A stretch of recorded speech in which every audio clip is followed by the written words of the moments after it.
First இதுக்கு வரணுன்னா என்ன பண்ணணும்னு என்னையை வந்து டியூன் பண்ணிக்கிட்டேன். காலையில் இத்தனை மணிக்கு எந்திரிக்கணும், 16 மணி நேரம் உழைக்கணும், 20 மணி நேரம் உழைக்கணும், அந்த 1 மணி நேரம் சாலரி வந்து எனக்கு இவ்வளோ கிடைக்கணும், ஒரு நாள் ப்ராஃபிட் இவ்வளோ வரணும், என்னுடைய வேல்யூ இந்த அளவுக்கு உயரணும், இப்படியெல்லாம் டெய்லி பிளானிங் பண்ணுறேன். எல்லாருக்குமே இன்னைக்கு சாட்டர்டே தான், எல்லாருக்குமே இன்னைக்கு 11 தான், எல்லாருக்குமே இங்கே கூலி வேலை செய்கிறவங்கலேருந்து சிஓ வரைக்கும் எல்லாருக்குமே அதே டைம் தான், அதே தான். பட்டு அந்த வேல்யூ டைமில் எந்த வியாபாரத்தை சூஸ் பண்ணுறோம், அதை எப்படி பண்ணுறோம், எல்லாருமே பண்ணுற தொழிலை நம்மளும் பண்ணோம்னா அங்கே வந்து ரொம்ப போட்டி ஜாஸ்தி வந்துடும். இந்த டிஸ்ட்ராக்ஷன் இருக்கிற இடத்துல தான் நம்ம செப்பரேட்டாக நம்மளுடைய திறமையை கொண்டு வந்து அதை எப்படி வெளிப்படுத்தணும்னு யோசிக்கணும். அப்போ வந்து அவுட் சைடில் போவோம், வெளியே வந்து முதல்ல டெஸ்ட் பண்ணிக்குவோம் நம்மளை யார் எவ்வளோ நம்மளுடைய வேல்யூ இருக்குது, நம்மளுடைய கெப்பாசிட்டி எப்படி இருக்குன்னு ஹைவேயில் பிளான் பண்ணோம். ஹைவே தான் ரொம்ப சேலஞ்சு. கஸ்டமர் எப்போ திடீர்னு வருவார், எப்படி வரமாட்டாருன்னு ஜட்ஜ்மெண்ட்டே பண்ண முடியாது.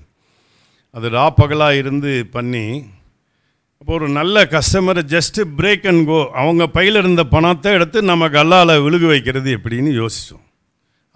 அதுக்கு தகுந்த மாதிரி பிளானிங் போட்டு நிறைய ஐடியாலாம் போட்டு கொஞ்சம் பண்ணிவிட்டு இன்றைக்கி அடையாளம் வந்து 160 பிரான்ச்சு இந்தியாவில் இருக்குது. பட் என் மனசுக்குள்ளே அமெரிக்காவில் நம்ம காலை பதிக்கணும். அந்த எப்படி கேஎஃப்சியும் மெக்டொனால்ட்ஸு பீஸா ஹட் இவங்கெல்லாம் நம்ம ஊரில் காலை வச்சாங்களோ அந்த மாதிரி நம்மளுடைய தென்னிந்திய உணவை கொண்டு போகணுன்னு ஒரு பிளானிங். அதுக்கு டிசைன் போட்டு பார்த்தா முதல்ல எனக்கே விசா கிடைக்கல, நமக்கு விசா வாங்கிறதே பெரிய வேலையாக இருக்குது. அப்போ நம்ம எம்ப்ளாய்க்கு வாங்கிறது இது.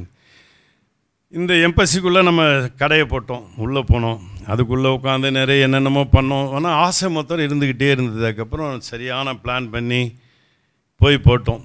அங்கே நியூயார்க்கில் ஃபஸ்ட்டு நியூஜெர்சியில் போட்டோம். இப்போ அந்த திறப்புல போகும்போது அதே டைம் ஸ்கொயரில் போய்ட்டு என் பையன்லாம் வரல, அங்கே நின்று அப்படியே வேடிக்கை பார்த்துட்டு அந்த ஸ்க்ரீனை பார்த்துட்டே இருந்தேன். வேறு இதெல்லாம் போயிட்டு இருந்தது. அப்போது சரி இந்த டைம் ஸ்கொயர் ஏரியாவில் நம்ம என்றைக்கா கடை போனோம். இப்போ 8 கடை போட்டோம். ஆனால் இன்னும் டைம் ஸ்கொயர்கிட்ட நெருங்க முடியல. பிகாஸ் ஆஃப் நம்மளுடைய ஃபுட்டு டிசைனு அந்த இடத்துல எடுபடாமல் இருக்குது. பட் அதுக்கு ஒர்க் பண்ணிகிட்ருக்கோம், பொறுமையாக ஒர்க் பண்ணி. இப்போ அடுத்த இலக்குக்கு போகிறோம். இப்போ ஆஸ்திரேலியா போயிட்டோம், லண்டனில் இருக்கோம், சிங்கப்பூரில் இருக்கோம், மலேசியாவுக்கு எல்லாம். என்னென்னா இப்போ இந்த அமெரிக்காவில் 8 பிரான்ச்சில் போகும்போது ஒரு பர்டிகுலர் பிரான்ச்சு ஃபுல்லாகவே ஒயிட் பீப்புள் தான் சாப்பிட்றாங்க.